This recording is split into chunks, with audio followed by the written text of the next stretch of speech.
بسم اللہ الرحمن الرحیم۔ السلام علیکم ورحمۃ اللہ وبرکاتہ۔ میں آپ کو مجتبیٰ اے ٹو زی انفارمیشن چینل میں خوش آمدید کہتا ہوں۔ فرینڈز، میرے چینل کو سبسکرائب کریں تاکہ میری ہر نئی آنے والی انفارمیٹیو ویڈیو آپ لوگوں کو مل سکے۔ آج جو ٹاپک میں آپ کے ساتھ ڈسکس کرنے والا ہوں وہ پنجاب کسان کارڈ کی جو کیٹیگری 1 کی جو قرعہ اندازی ہے وہ آلریڈی ہو چکی ہے۔ تو میں نے پہلے بھی پچھلی ویڈیو میں بھی میں نے آپ لوگوں کو بتایا تھا کہ جو لوگ کسان کارڈ کا لون ٹائملی ڈپازٹ کروائیں گے گورنمنٹ ان کو انعامات دینے جا رہی ہے۔ تو گورنمنٹ نے یہ اپنا جو وعدہ کیا تھا وہ وفا کر کے دکھایا ہے، اور گورنمنٹ نے لوگوں کو ٹریکٹرز، اس کے بعد سونے کے سکے اور عمرے کے ٹکٹ اور بائک وغیرہ لوگوں کو دیے ہیں، اور یہ بڑا اچھا اقدام تھا گورنمنٹ کا۔ دیکھیں، جو لون آپ نے لیا ہے وہ آپ نے جمع تو ہر صورت کروانا ہی ہے۔ تو اگر آپ لوگوں کو انعام مل جاتا ہے تو یہ بڑی آپ لوگوں کی خوش قسمتی ہے۔ دیکھیں بھی جن لوگوں کو ٹریکٹر ملے ہیں تو ٹریکٹر کی قیمت 25 سے 30 لاکھ کے درمیان ہے۔ تو میرے خیال میں جس شخص کو ملے ہیں اس کے لیے تو بہت بڑی لک ہے، اور اسی طرح جس شخص کو عمرے کے ٹکٹ ملے ہیں تو عمرے کا ٹکٹ بھی ماشاءاللہ آج جو ہے وہ 2.5 سے 3 لاکھ کے درمیان ہے، اور ایک تو اللہ تعالیٰ کے گھر میں جو ہے انسان حاضری دے کے آ جاتا ہے۔ تو یہ ایک بہت بڑی آپ لوگوں کے لیے لک تھی، جن لوگوں کو ملے ہیں تو میری طرف سے وہ انعام مبارکباد کے مستحق ہیں۔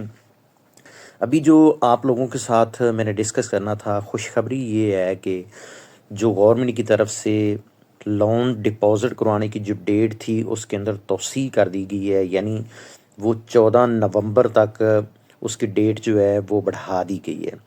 تو آپ لوگوں سے ریکویسٹ کی ہے کہ ٹائملی اپنا جو ڈپازٹ ہے لون اس کو ڈپازٹ کروا دیں، اور جمع کروانے کے بعد جو آنے والی قرعہ اندازی ہے اس کے اندر شامل ہو جائیں۔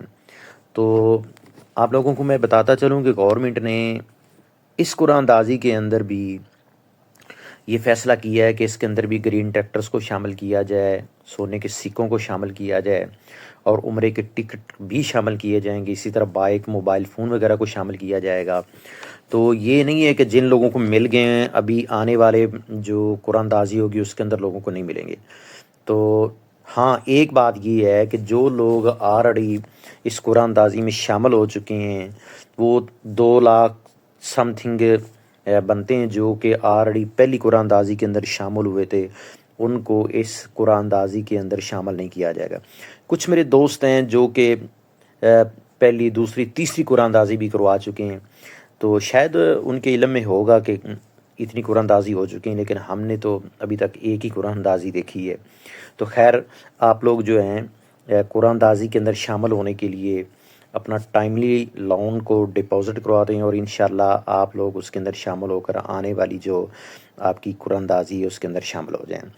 تو ابھی جو کہ ڈیٹ آلریڈی اس کی ایکسٹینڈ ہو چکی ہے، تو اس کے ساتھ ساتھ میں آپ کو کچھ چیزیں اور بھی آپ کے ساتھ ڈسکس کرتے ہیں کہ کمنٹس آ رہے تھے کہ کسان کارڈ کا جو لون ہے وہ یعنی کہ ایکٹیو کارڈ نہیں ہے، اور کب کارڈ ایکٹیو ہوگا۔ تو میں آپ کو بتاتا چلوں کہ گورنمنٹ کی طرف سے 31 اکتوبر تک جو کارڈ تھے وہ ڈی ایکٹیو کیے ہوئے تھے، اور تاکہ لوگ جو ہیں زیادہ سے زیادہ جو ہے وہ لون کو ڈپازٹ کروائیں۔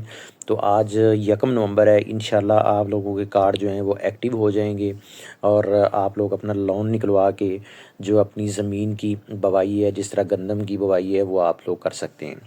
تو ایک چیز میں آپ کو بتا دوں کہ جن لوگوں کے کارڈ جو ہیں وہ ایکٹیو نہیں ہوتے ہیں یا ان سے پیسے نہیں نکلتے ہیں، تو اس کا پروسیجر یہ ہے، اگر آپ کے نزدیک بینک آف پنجاب کی کوئی بھی برانچ ہے تو آپ وہاں پہ جا کے ان سے بھی آپ اس کو ایکٹیو کروا سکتے ہیں، ان کو ریکویسٹ کر سکتے ہیں، اپنا جو مسئلہ ہے وہ ان کو بتا سکتے ہیں۔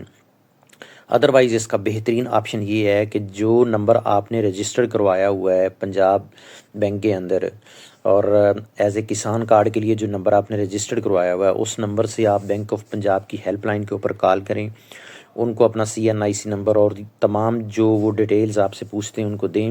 اس کے بعد آپ کا کارڈ جو ہے وہ ایکٹیو ہو جائے گا، اور آپ کو وہ بتا دیں گے کہ آپ کا کارڈ ایکٹیو ہو گیا ہے۔ اچھا، یہ تو تھا جن لوگوں کو آلریڈی کارڈ پہلے ملے ہوئے ہیں، جو کہ فیز 1 2 3 کے اندر ہے، جن لوگوں کو کارڈ ملا ہوا وہ ان کا پروسیجر یہ ہے۔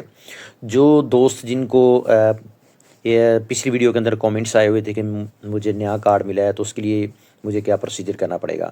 تو جن دوستوں کو نئے کارڈ ملیں ان کا پروسیجر یہ ہے کہ وہ اپنے کارڈ کو ایکٹیو کروائیں گے. اس کے دو پروسیجر ہیں. ایک تو یہ ہے کہ آپ ATM مشین سے جا کے اس کارڈ کو ایکٹیو کر سکتے ہیں. آپ کارڈ کو انسرٹ کریں گے اور وہاں پہ جا کے وہ آپ سے پن کوڈ مانگے گا اور آپ پن کوڈ اپنا جنریٹ کریں گے. ٹھیک ہے، 2 دفعہ آپ کو پن کوڈ لگانا پڑے گا تب جا کے آپ کا پن کوڈ جو ہے وہ ایکٹیو ہو جائے گا. اور سیکنڈ جو آپشن ہوتا ہے کہ ہیلپ لائن کے اوپر آپ کال کریں گے بینک آف پنجاب کی. جب آپ ان کے اوپر کال کریں گے تو آگے سے نمائندے سے آپ کی بات چیت ہوگی. وہ آپ سے انفارمیشن لیں گے جس کے اندر جو مخصوص ان کی انفارمیشن ہوتی ہے وہ آپ سے پوچھنے کے بعد وہ آپ کو بتائیں گے کہ اپنے موبائل کے اوپر جو ہے وہ پن کوڈ لگائیں. آپ نے وہ اپنا پن کوڈ کسی کو نہیں بتانا ہے، اس نمائندے کو بھی نہیں بتانا ہے. جب آپ ایک دفعہ پن کوڈ جنریٹ کریں گے اس کے بعد جو آٹو کمپیوٹر وہ آپ کو کہے گا دوبارہ جو ہے اپنا پن کوڈ لگائیں تاکہ اس کو ویریفائڈ کیا جا سکے. اور آپ سیکنڈ دوبارہ پھر پن کوڈ وہی لگائیں گے جو آپ نے پہلے لگایا. تو اس کے بعد وہ آپ کو کہہ دیں گے کہ آپ کا پن کوڈ جو ہے وہ ایکٹیو ہو گیا ہے اور جنریٹ ہو چکا ہے اور آپ کے کارڈ کو ایکٹیو کر دیا گیا ہے. آپ لوگ اس سہولت سے فائدہ اٹھا سکتے ہیں. تو اس طرح آپ کا کارڈ جو ہے وہ ایکٹیو ہو جائے گا. اور جب کارڈ آپ کا ایکٹیو ہو جاتا ہے تو اس کے بعد آپ ATM کے اوپر جا کے آپ اس کو استعمال کر سکتے ہیں. تو تھرڈ دوست پوچھ رہے تھے کہ کیا ہم اس سے کتنی رقم نکلوا سکتے ہیں. تو ATM کارڈ سے میں آپ کو بتا دوں کہ فیز 2 کے اندر جو فیسیلیٹیٹ کیا گیا تھا، فیز 1 کے اندر یہ فیسلٹی نہیں تھی، فیز 2 کے اندر یہ فیسلٹی دی گئی ہے کہ آپ اپنی اماؤنٹ کا 30% جو ہے وہ نقد رقم کی صورت میں آپ نکلوا سکتے ہیں. یعنی آپ اپنی مرضی سے اس پیسے کو یوٹیلائز کر سکتے ہیں. فار ایگزامپل آپ نے سپرے لینا ہے یا کوئی چیز بھی لینی ہے تو وہ آپ کروا سکتے ہیں. ویسے تو گورنمنٹ جو ہے وہ آپ کو کارڈ جو دیتی ہے تو اس میں یہ ہوتا ہے کہ ان کے اتھرائز جو PSO کے پیٹرول پمپس ہوتے ہیں وہاں سے آپ ڈیزل لے سکتے ہیں. اس کے بعد ان کے جو اتھرائز ڈیلرز ہیں جہاں پہ آپ کو کھادیں اور جتنے بھی بیج ہیں یہ آپ کو ملتے ہیں، آپ ان کی مخصوص شاپ کے اوپر جا کر وہ چیزیں حاصل کر سکتے ہیں. لیکن جو آپ 30% اماؤنٹ نکلواتے ہیں کیش کی صورت میں تو اس کا آپ کو یہ فائدہ ہو جاتا ہے کہ آپ اپنی مرضی سے جو چیز لینا چاہتے ہیں وہ لے سکتے ہیں. تو ایک تو یہ میں نے آپ کو بتانا تھا. دوسرا آپ کو یہ بتا دیتا ہوں کہ جو گندم کی دوست پوچھتے ہیں کہ گندم کی جو DAP کی سبسڈی ہے اس کے بارے میں گورنمنٹ نے کیا ڈیسائیڈ کیا ہے. تو ابھی تک گورنمنٹ نے کوئی ڈیسائیڈ نہیں کیا ہے. تو باخبر ذرائع سے مجھے یہ معلوم ہوا ہے کہ وہ نیکسٹ جو فیز ہے اس کے اندر لوگوں کو گندم DAP کی جو سبسڈی ہے وہ کسان کارڈ کے اندر منتقل کر دی جائے گی جن کے کسان کارڈ بنے ہوئے ہیں. تو لیکن فی الحال اس پہ کوئی حتمی جو ہے وہ فیصلہ نہیں ہوا ہے. جیسے انشاءاللہ ہوگا تو آپ دوستوں کو اپڈیٹ کریں گے. تو بھائی میرے چینل کے ساتھ جڑے رہیں. میں آپ کو ایک بار بتا دوں اس چینل سے جو بھی آپ کو انفارمیشن ملتی ہے اتھینٹک ملتی ہے. اس میں وہ کسی قسم کا دھوکہ یا وہ چیزیں شامل نہیں ہوتی ہیں. کچھ لوگ تو ابھی 4 قرآن اندازی کروا چکے ہیں. تو میرے چینل کے ساتھ جڑے رہیں تو انشاءاللہ آپ کو جو اوریجنل اور رائٹ قسم کی انفارمیشن ملے گی. تو پلیز میرے چینل کو سبسکرائب کریں. مجھے دیں اجازت. اللہ حافظ. السلام علیکم.